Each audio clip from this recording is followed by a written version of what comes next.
best advice to a small business owner, or for that matter, to a large business owner, is never stop thinking about how to delight your customer. Not to satisfy your customer, but to delight your customer. And when you wake up in the morning, start thinking about it. During the day, think about it.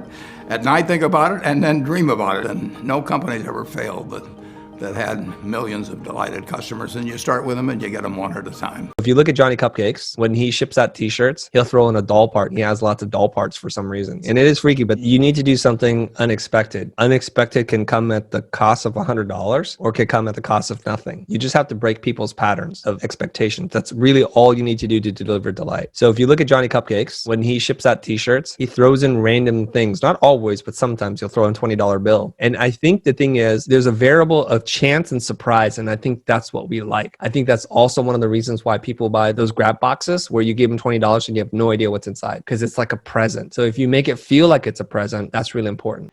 So here's my favorite technique. Do not go back from this meeting and say to everyone on your team, delight every customer every day, because they can't. It's impossible. They don't have enough time or resources. But the tragedy of business is not that we don't delight every customer every day. The tragedy is we go days or weeks without delighting anyone. So you go back and you say to your team, I want you to do a good job for every customer, but I want you to find one customer a day you can do something super cool for. Something that maybe somebody will hear about and they'll tell their friends, or they'll share it at dinner with their family, or maybe some speaker or author will hear about it and go, that is the coolest thing I've ever heard. Make it easy for people to be extraordinary, and all it takes is one a day. So many people go through their whole lives leaving things up to chance. They go 50, 60, 75% of the way to a job well done, and they leave the rest up to somebody else. That is loser mentality. You have to understand how important it is to go all the way, to go the extra mile, to do things in such a way that it forces people to take note of you. Winners go so far and above and beyond what is actually expected that they force the result.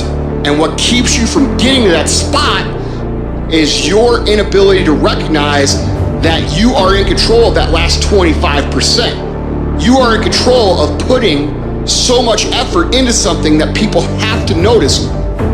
You have to go that far. You have to force their eyeballs on you. You have to make people say, well, that guy's definitely the right guy for the job. Look how much better he is than everybody else. What we're talking about here is the extra set in the gym. What we're talking about here is the extra 10 minutes of cardio. What we're talking about here is you making sure that you leave your workspace spotless, that you don't even, not just leave your workspace spotless, that you clean everybody else's fucking workspace. That's what we're talking about. That's taking control. That is not leaving things up to chance. This is a skill. This is not something you're gifted with. This is something you learn. It's something you practice. And eventually, yes, it does become a habit, but it's not one that people automatically have. You have to go the extra mile. You have to go all in.